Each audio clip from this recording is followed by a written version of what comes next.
Hola, soy Sandra Pascual, soy de Soria y os voy a hablar de la reforma del sector financiero y el sector económico. Comenzaremos con el sector financiero, abarcando las medidas que se han llevado a cabo para dicha reforma y que están mencionadas en esta diapositiva. Pues para que se hayan tenido que dar reformas en este sector, han tenido que pasar una serie de acontecimientos negativos. Partiremos de la base del problema. El sistema es inestable y se crean burbujas financieras.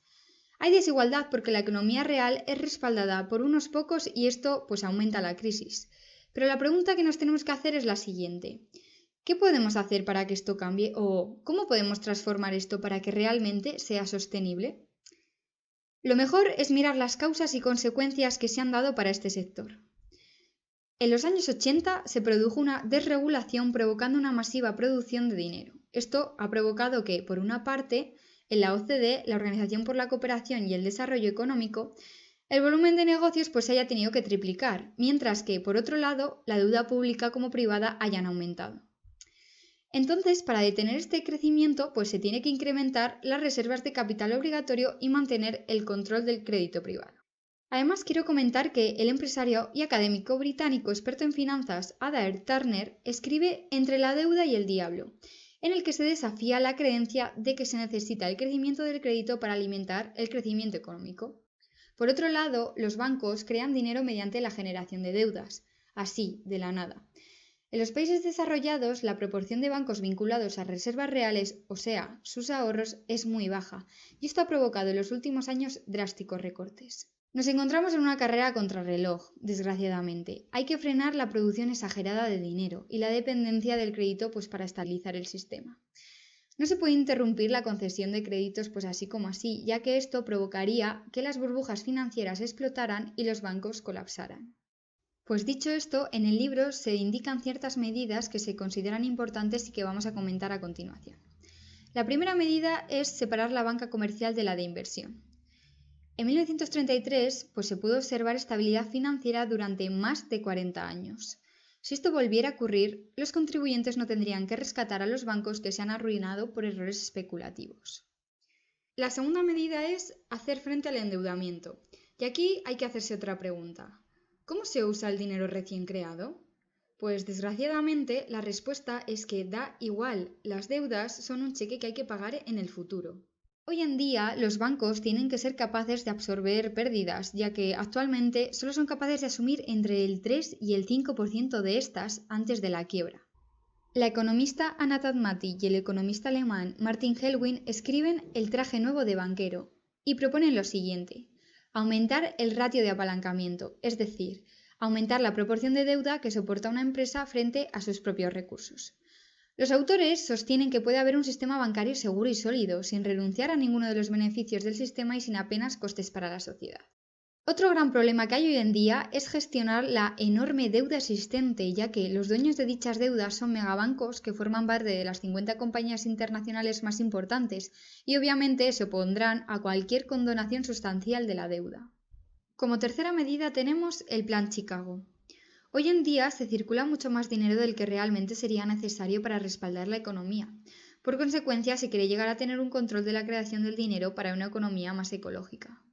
Se propuso una reforma monetaria según la cual el dinero debía ser emitido públicamente y libre de intereses. Además, en 1926, el premio Nobel de Química Frederick Soddy creó este plan para evitar el descontrol del dinero. Desgraciadamente, esta medida no prosperó, ya que se decidió introducir una regulación bancaria bastante más estricta.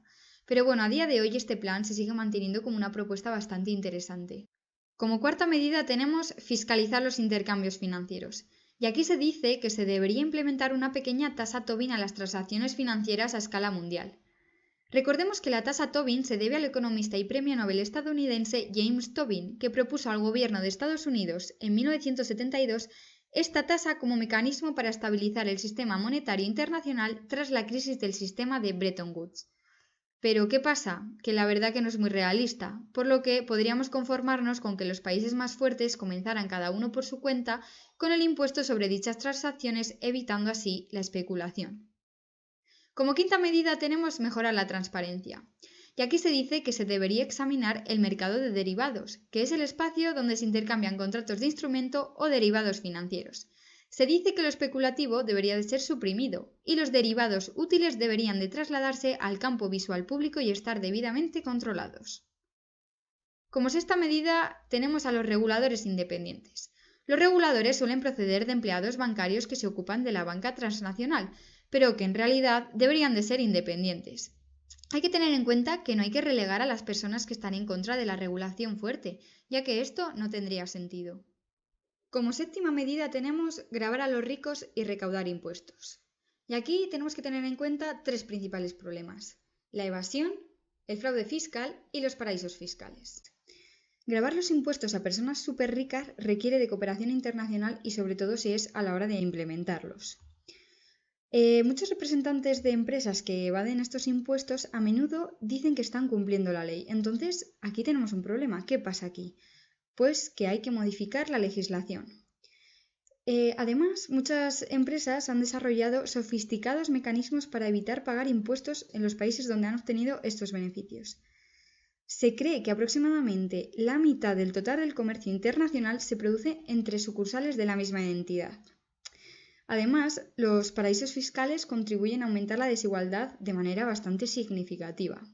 A día de hoy, todos estos países están perdiendo grandes sumas de dinero que se necesitaría para invertir en salud, educación, medio ambiente. Además, se reclama la creación de una autoridad física global que también se encargue de investigar los riesgos de jurisdicciones no transparentes y los haga públicos, pues, como elementos disuasorios para los defraudadores de impuestos.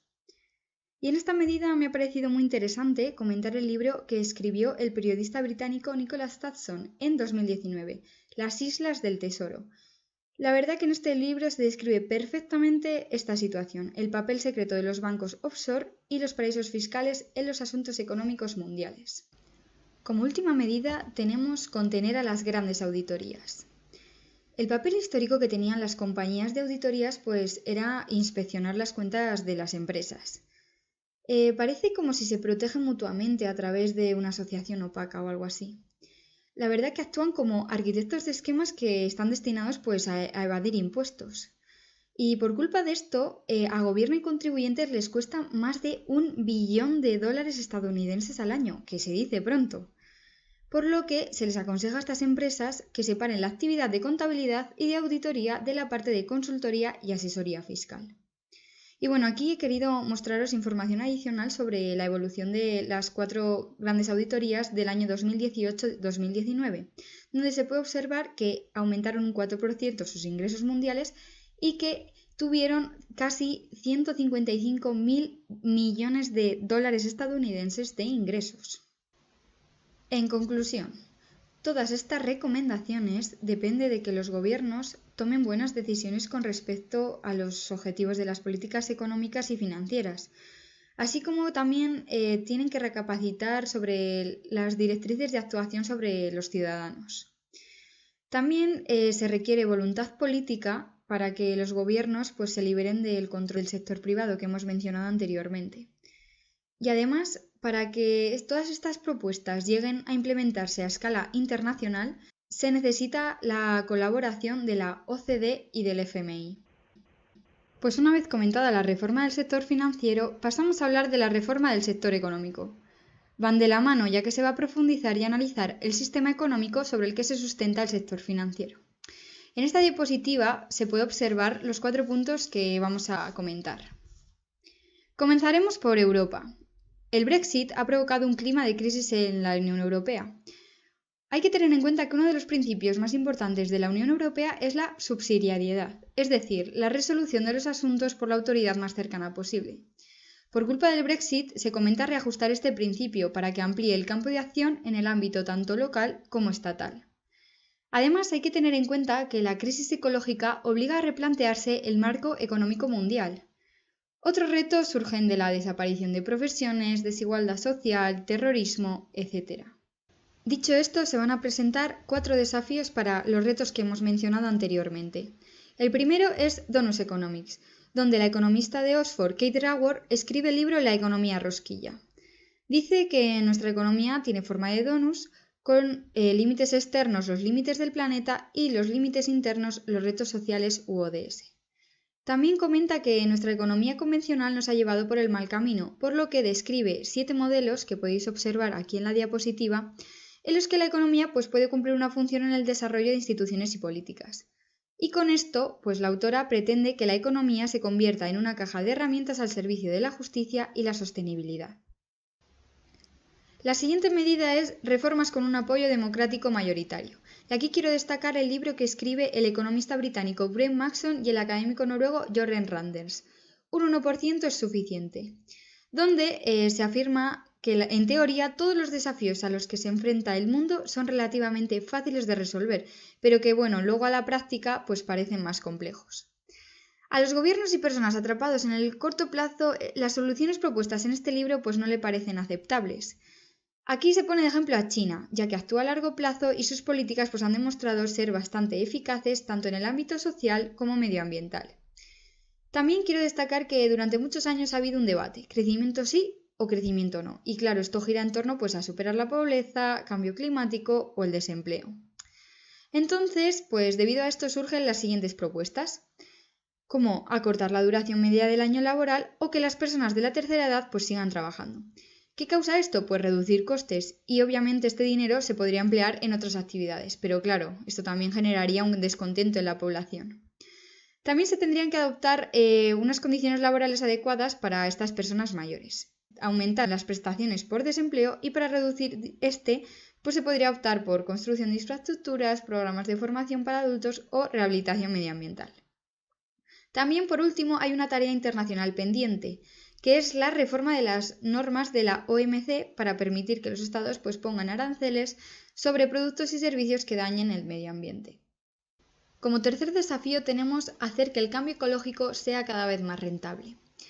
Tenemos que tener en cuenta que la tendencia de los países sigue siendo bastante convencional, por lo que sigue siendo necesario implementar medidas políticas para una ecología más rentable.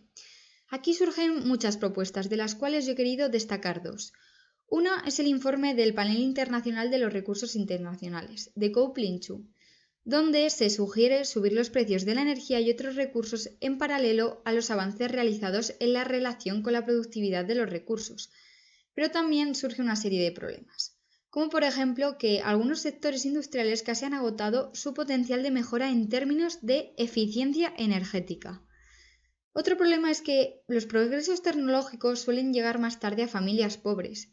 Entonces, ¿qué pasa? Que si los ricos se vuelven más eficientes y los precios aumentan, siempre van a ser los afectados los pobres. Otro problema es que las industrias muchas veces no pueden competir en el ámbito internacional si los precios locales de la energía pues aumentan más que en el extranjero.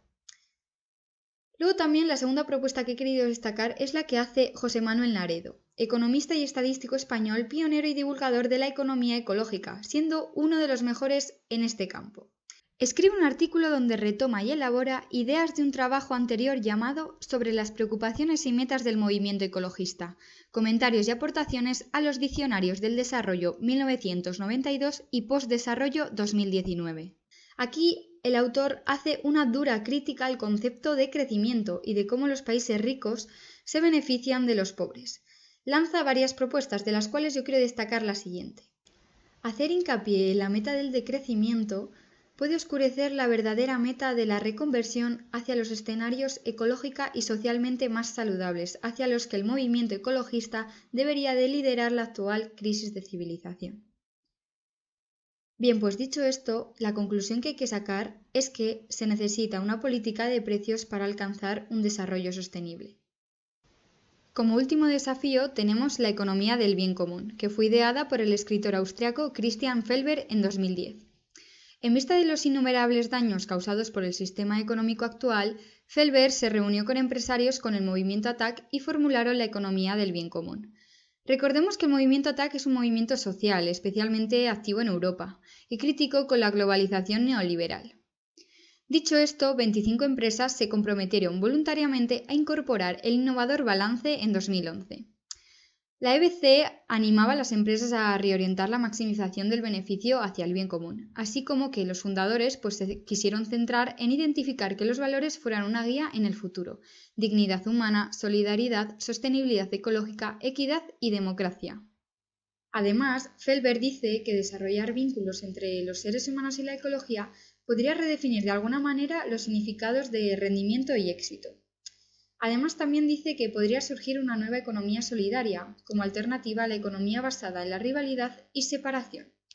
Hoy en día hay que tener en cuenta que existe el manual llamado Economy of the Common Good, donde empresas y evaluadores externos alcanzan resultados bastante parecidos.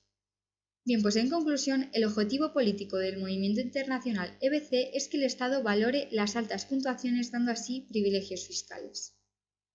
Muchas gracias por su atención.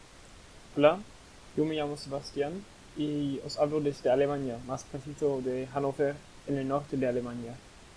Yo voy a presentar los próximos 2 capítulos del libro. Mi primer capítulo es el capítulo 3.13 del libro y habla de inversiones de manera sostenible. En el libro se muestran las 4 diferentes categorías de inversiones sostenibles. Primero, la filantropía convencional, la forma más convencional de inversiones con el objetivo de mejorar el mundo, después de inversiones responsables, después de inversiones de impacto y últimamente de bonos verdes, fintech y crowdfunding, que son herramientas más progresivas, más modernas. Voy a explicar cada categoría brevemente y finalmente voy a compararlas y hablar un poco de las ventajas y desventajas de las diferentes herramientas. La primera categoría de inversiones sostenibles que identifica el libro es la filantropía. Su herramienta principal son las fundaciones. En estas instituciones, una cierta cantidad de capital, que muchas veces viene de un empresario o una empresaria, se invierte de manera convencional. Los beneficios se usan para el objetivo de la fundación. Esto muchas veces lleva a una situación contradictoria, ya que muchas veces las inversiones se hacen directa o indirectamente en empresas o acciones que causan los daños que la fundación quiere luchar. La segunda categoría de inversiones sostenibles son las inversiones responsables. Se habla de inversiones responsables si una inversión de tipo convencional sigue los principios de inversiones responsables de la ONU. Los principios son People, Planet, Profit, o los 3P. La idea de crear estos principios era impulsar las inversiones sostenibles, pero también crear confianza en los productos financieros. Desde la definición de estos principios en el año 96, se observa que los institutos financieros que hayan adoptado los PRI han crecido más que los bancos convencionales, aunque todavía representan una parte muy pequeña del sector financiero. Una crítica fundamental a las inversiones responsables es que los institutos financieros pueden firmar las PRI sin cumplir requerimientos mínimos. Por eso, el solo hecho de que una empresa haya firmado los PRI no significa que sus inversiones sean responsables. La tercera categoría son las inversiones de impacto, que la primera vez se mencionan en el año 1985. Son aquellas inversiones que desde su planteamiento tienen el objetivo de beneficiar a la sociedad o al medio ambiente. No se trata de donaciones, sino de inversiones que buscan un retorno del capital, pero también un impacto positivo en el planeta.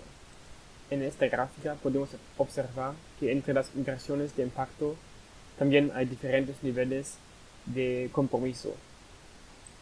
Como la cuarta categoría de inversiones, el libro menciona técnicas más modernas como el crowdfunding, los bonos verdes o los fintech, que significa tecnologías financieras. El crowdfunding, por ejemplo, tiene ciertas similitudes con la filantropía clásica, solo que no se necesita una persona o una familia con mucho capital, sino muchas personas con un capital pequeño. También se podría llamar una forma descentralizada de la filantropía.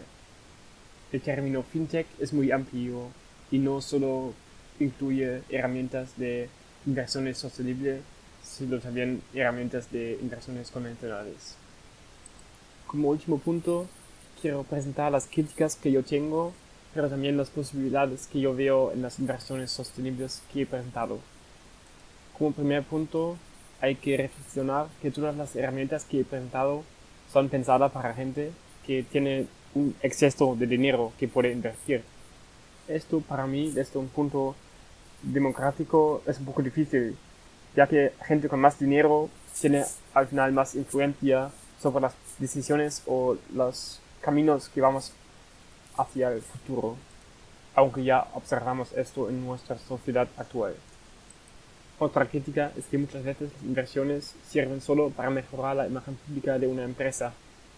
Aquí quiero mencionar el ejemplo de Apple, que por ejemplo donan una pequeña parte de sus ganancias, pero al mismo tiempo sus ganancias se basan en la explotación de trabajadores en Asia.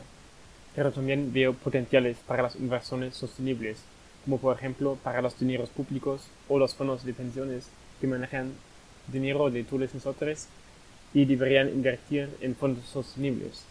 Nosotros deberíamos reivindicar cambios en esta dirección, como lo hace por ejemplo el movimiento Fossil Free, que en unos países han logrado que no se invierta dinero público en combustibles fósiles. Mi segundo capítulo es el capítulo 3.14 y se llama Medir el bienestar, no el PIB. Primero os voy a explicar brevemente qué es el PIB y cómo se define, y después os voy a introducir a los diferentes indicadores alternativos que existen. Al final quiero iluminar las ventajas y desventajas de los indicadores alternativos. En la actualidad, muchas veces se usa el PIB como medida de bienestar, sea en la política o en la prensa. PIB significa Producto Interno Bruto y es el valor monetario de la producción de los bienes y servicios de demanda final durante un periodo, normalmente durante un año. Pero un crecimiento de la producción de bienes y servicios no significa ni una mejora social ni medioambiental, y hoy en día con el sector informático, digamos, tampoco significa que haya más empleos. Por eso se han creado los indicadores alternativos. Más o menos existen tres grupos grandes que son indicadores económicos modificados, los indicadores subjetivos y los indicadores objetivos.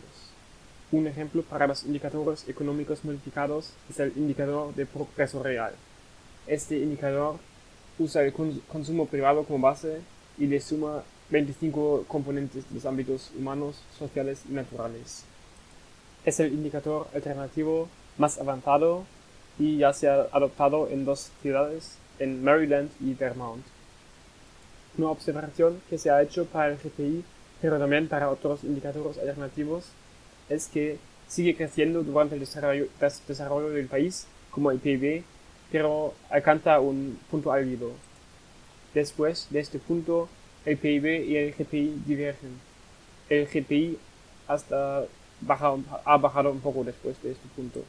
El GPI promedio a nivel mundial ha alcanzado este punto álgido en el año 1978, que coincide con alcanzar los límites del planeta. De los otros indicadores alternativos mencionados anteriormente, los indicadores subjetivos y objetivos, el libro no habla más. En el libro se mencionan diferentes críticas a los indicadores alternativos. Una de ellas es que todos los indicadores tratan de usar medidas cuantitativas, pero hay aspectos que quedan altamente subjetivos. Otra crítica es que todos los indicadores usan medidas externas, números oficiales y otras de este tipo. La calidad de estos datos varían entre país y país. Por eso el libro propone elaborar un índice híbrido de bienestar sostenible compuesto por la contribución económica neta, el capital natural y el capital social. Samira Villarreal Pérez y soy de México, exactamente de la ciudad de Sabinas, Coahuila. Hoy les voy a hablar sobre los capítulos 3.15, 3.16 y 3.17. Empezando por el primer capítulo, nos invita a concientizar el concepto de sociedad civil, ya que junto a empresas y gobiernos nos transformaremos en una sociedad civil global. Aquí presento una agenda donde sus fortalezas están en los actores comprometidos por un futuro humano y con objetivos y enfoques comunes.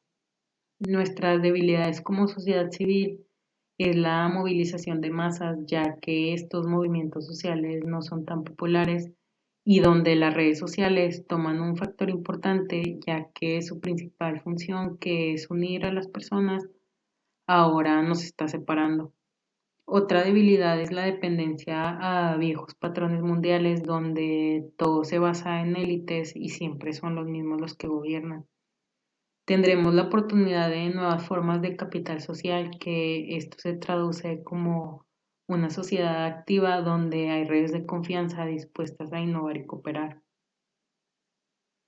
Un ejemplo es darle lugar a las asambleas de ciudadanos donde estos serían seleccionados al azar para participar y discutir temas que son trasladados al Parlamento.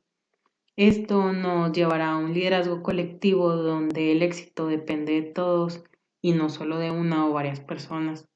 Tendremos una cultura de cooperación y aprendizaje recíproco como sociedad.